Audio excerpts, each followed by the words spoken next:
Hi, everyone. Normally, I would say thank you all for coming. We would be in Austin eating tacos. But of course, this is a very different year. We're all here, at our respective homes on Zoom. So I'm very glad that you're all tuning in. My name's Kevin Roos. I'm a tech columnist for the New York Times. I host a podcast called Rabbit Hole. And I'm thrilled to be hosting this conversation today with European Commission Vice President for Values and Transparency, Vera Jourova, who has been really at the front of Europe's efforts to sort of ensure that democracy can actually survive this kind of reality crisis, this scourge of disinformation and fake news, these conspiracy theories we're seeing so much about with some really interesting initiatives. Like there's something called the European Democracy Action Plan and the Code of Practice on Disinformation, both of which I want to hear much more about. But Vice President Jourova, thank you so much for being with us today. Thank you for inviting me. I would like to be with you in Texas, but it's impossible. Yeah, maybe next year. So here in the US, we are undergoing what I would call a reality crisis. We've got the rise of domestic extremism. We've got QAnon and other networked conspiracy theories. Last month, we had obviously the Capitol riot. Something like 70% of Republicans believe that the election was stolen from Donald Trump. So just tell me from your perspective, like how is Europe dealing with the reality crisis?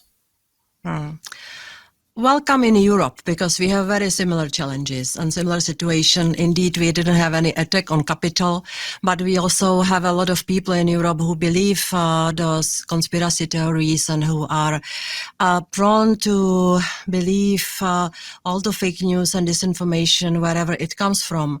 And the title of this debate is whether democracy can survive fake news. I would say it would not be true democracy, it would be fake democracy.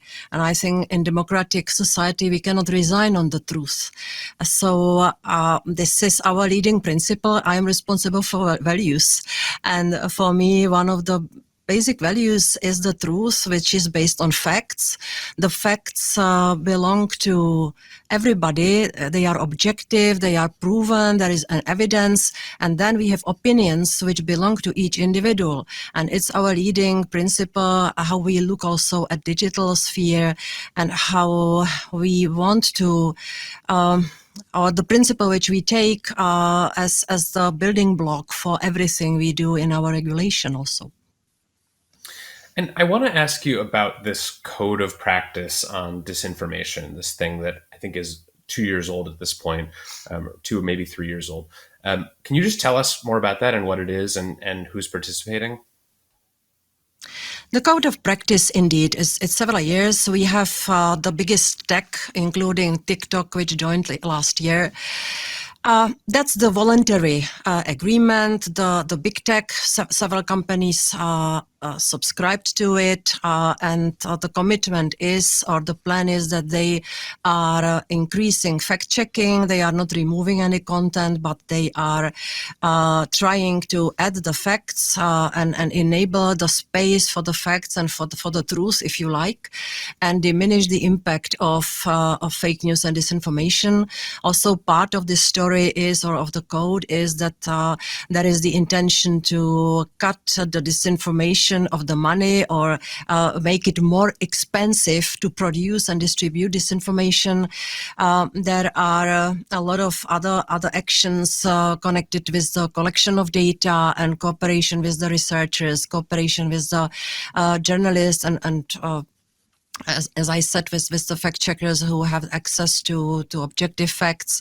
And by this code of practice, so we wanted to minimize the impact of disinformation, and we wanted to do that without introducing censorship in Europe.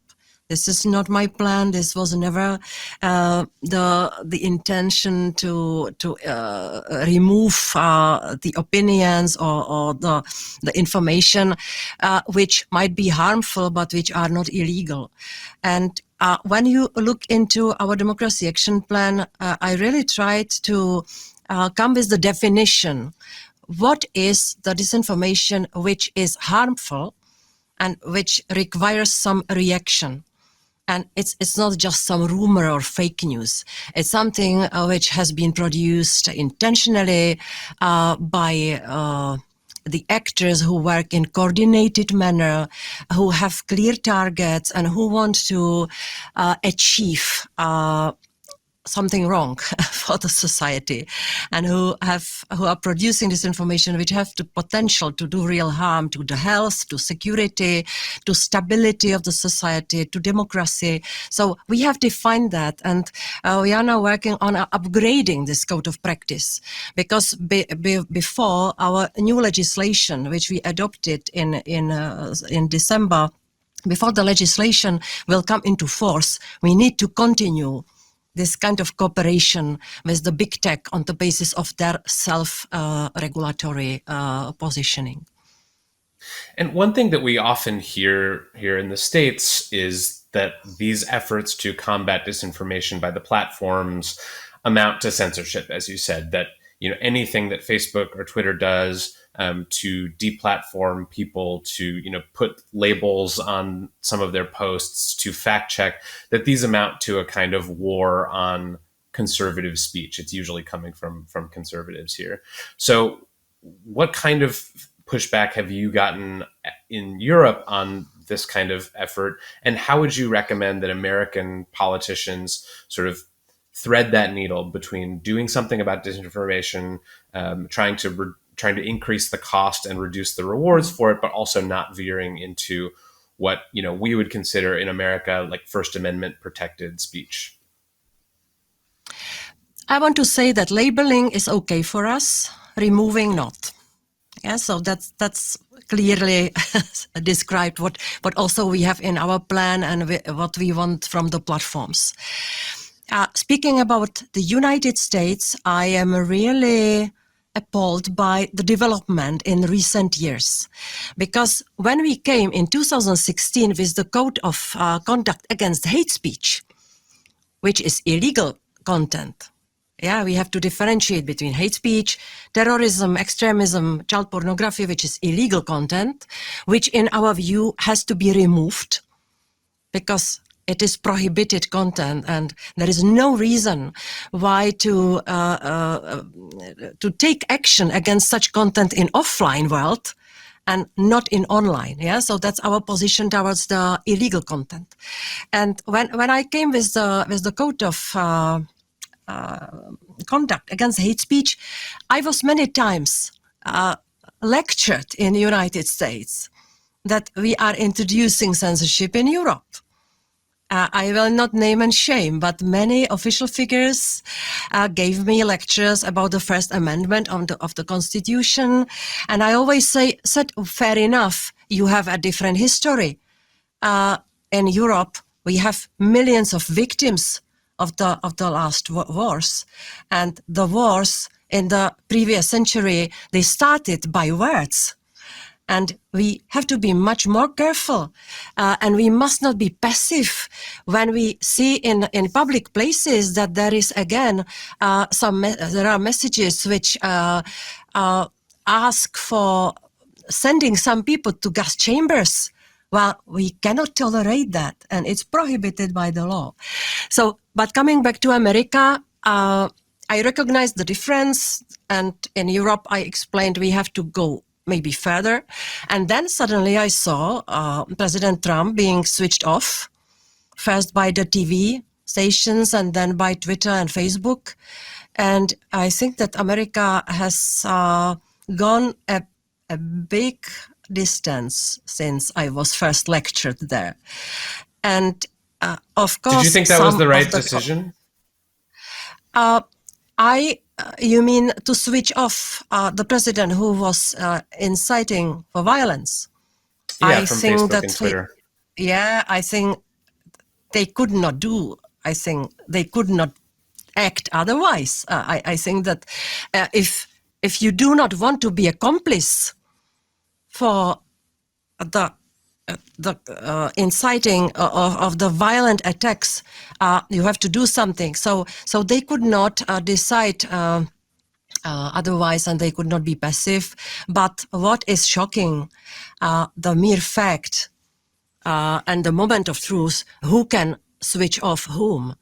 And the fact that by unilateral decision of the managers of the private companies, based on such decision, you can switch off the sitting president, whoever it is. Well, it tells us something about disbalance of power and responsibility. And this is what we want to address in Europe by rules. And I don't belong to the politicians who will blame the digital, the big tech for every evil. It's not my style and not my belief. But I am convinced if we do not come with the rules which will be endorsed and adopted by democratically elected people on different in different systems, be it European Parliament, be it member states parliaments, if we do not have the rules, we will have to accept the rules of Facebook and Twitter. And here I speak about internal terms and conditions.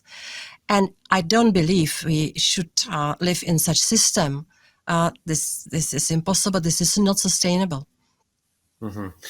I think there's a feeling, at least among the people in Silicon Valley that I talk to, that Europe sort of has it backward, that the steps that are, being taken, that, for example, GDPR, which was the big privacy regulation, had some good ideas in it, but that in practice, what it did was it actually helped Facebook and Google and the biggest tech platforms, because they had the compliance departments that could deal with all the paperwork. It really advantaged the kind of biggest, most established companies over the kind of smaller companies that were competing with them. So how do you make sure that something like this, like a disinformation program, mandatory reporting, on hate speech and disinformation, things like that, how do you make sure that those rules don't actually help the biggest players who may be the most responsible for introducing disinformation and conspiracy theories into our politics? I will give you a very simplified answer. We don't have much time to go into details, but in GDPR, we could not differentiate between the big ones and small ones. Because even a small company can do a big harm to the privacy of people. And so we used a different this description of those who should be affected by the regulation. But speaking about Digital Services Act, which is the regulation we adopted, and Digital Markets Act, which is more about the competition on European market, we used this factor of the size of the companies. And we are coming with tougher regulation for an increased requirements on those companies which have dominant position on European market. And we define it by a quantitative criterion, which is the companies which have more than 10% of the European citizens in their system, which is about 50 million users. It's big enough to do a big problem, isn't it? That's why in our new regulation, we took another approach, and the scope matters. And at the same time, our regulation will apply to all the players. Because speaking about codes, code of practice against disinformation and code of conduct against hate speech, the disadvantage is that we only have some on board, the biggest ones, but it is not covering the whole market. And the more we push on, let's say, social responsibility of the big ones, the more the wrongdoers shift to some other systems, and it is the space where we are lacking any rules, and that's why we had to come with the regulation. And of course, I hear the critics also of GDPR. I had a lot of criticism from United States that Europe overshoot and that we are too rigid and that we will hinder innovations. Well, this did not materialize. And I think that also here now, when we are introducing new rules for digital world, I believe we proposed something which is proportionate, something which what was necessary. Mark Zuckerberg said in Congress, give me the rules and I will comply. So this is exactly what we did. But Right. we are at the beginning of the legislative process, so the result might be different. I hope it will still be meaningful, proportionate, and realistic. Mm-hmm. I wrote a column a few weeks ago about what the Biden administration could do to combat disinformation, and I sort of heard two kinds of solutions. One was the kind of solution that would cut off the supply of disinformation, or make it harder, as you said, raise the cost of it, lower the rewards for it, make the sort of pipeline of disinformation and lies and conspiracy theories smaller. But then there was this other side of it, which is the demand side. And what do you do about people who want this kind of information now? It's not that they don't have access to truth and facts, it's that they actively are choosing to live in a world of lies and conspiracy theories. How does Europe think about the demand side of this and how to sort of change people's attitudes so that they're actually open to facts, to reality, to real news? How do you think about the demand side? The demand side is well documented because from different surveys we see that the disinformation fly, I think, 7 times quicker than boring truth. Yeah, so that's a fact. Understanding this feature of disinformation and the fact that it is quick and cheap, we can imagine that it's also useful or advantageous to connect the money with it because this information sells better. Yeah, so that's the current situation.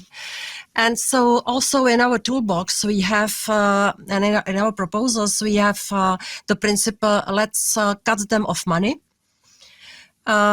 We want to introduce some sanctions against the foreign producers of disinformation, because we are already sanctioning the perpetrators of the cyber attacks. And we want to do the same thing with the producers and amplifiers of the disinformation, especially from Russia and China. But on the demand side, I don't want to sound defensive or somehow hopeless, but there will always be part of the society which simply loves this kind of news, and there will always be some part of the society which will believe the conspiracy theories and so on. We just have to make sure that there won't be a critical mass to destroy what we are building, that we are building the society which still has to be based on the truth, on the facts, on objectivity, on transparency. We must not resign. So that's why when you read our strategic papers, we also want to invest a lot in education, in developing critical thinking, in developing increasing the media literacy, but it's a long distance run. But we have to start, because indeed, speaking about the story of disinformation, we have to cover all three actors: those who produce, those who distribute, and those who believe. And that is, it's an old truth. The people tend to believe what they want to believe, and this is not easy to change.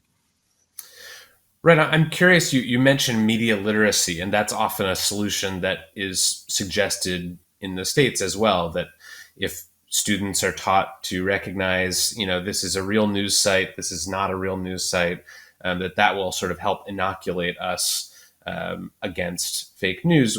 Do you believe that that's true? And what does that actually look like? I mean, what are students going to be learning about this in schools? How do you educate a population so that they're not taken advantage of by people, promoting lies and conspiracy theories? First of all, I think that they should understand what's happening to them when they enter the systems. Yeah, that they should be aware that if they consume some of the content, there is probably someone's intention to influence them. So this is not always the case, because without this understanding what's happening to me, I gradually become just a part of the easy manipulatable crowd. We need the education which will keep the people being individuals with authentic or own free thinking, and to diminish the manipulation. And this cannot be done top down. It has to be also understood by the people that they might be the objects of manipulation. And the second thing, we have to introduce the education which will tell the people, do not believe everything you read. Look around whether you cannot find some facts. I can imagine that a normal person cannot go and check the facts from own sources and with own capability. I am not able to do that as well, and I am quite well, I think, already trained to work with information. But every time I hear somebody advising the people, check the facts, I think it's pretty arrogant and maybe even naive. So that's why we want to increase the quality and intensity of fact-checking so that the people can have first-hand information, which is somehow checked and evidence-based. And one more thing, and I forgot to tell you, COVID is giving us brutal lessons in many ways. One of them is that the lying and disinformation can do really serious harm to the people and to their health. And the truth is that if we do not occupy the space with evidence-based, trustworthy information, the disinformers will always occupy the space instead of us. What I want to say, the sector of health at this moment in the crisis has to defend its truth and offer its truth and offer its facts to the people who desperately need information. And COVID is a testing period, and it gives us a very, very, as I said, brutal lesson, also in the sense that if we are not proactively defending the facts and the truth, we will lose this battle, because only to fight against disinformation by means of some censorship or some, I don't know, technological tools, we will lose it anyway. Yeah, because it has to be balanced. And what does that look like in Europe? I mean, how are public health agencies, promoting facts during the COVID pandemic? What are some of the most effective countermeasures you've seen from European institutions? We offered the member states, especially the health ministries, the priority space created by Facebook, by Google, and by several others. Because that's the agreement we have from the Commission side with the big tech, that they will put down or remove the disinformation, especially disinformation which has been proven as dangerous for health, and that they will create and offer the space for the health authorities. And the member states are using it more or less. Of course, it's also the matter of language. it makes no sense to do this in English. So the people have to hear clear information, even I would say instructions in the COVID time in their national language from their national authorities. So in Europe, we claimed this space. And now it's up to the member states how they use it. And I hope they do, because that's the efficient way how to deliver the trustworthy information and the truth. Great. Well, you've given us a lot to think about and a lot to learn from. Vice President Jourova, thank you so much for joining me here today, and thank you all for watching and listening. Thank you very much. Have a good day. Be healthy.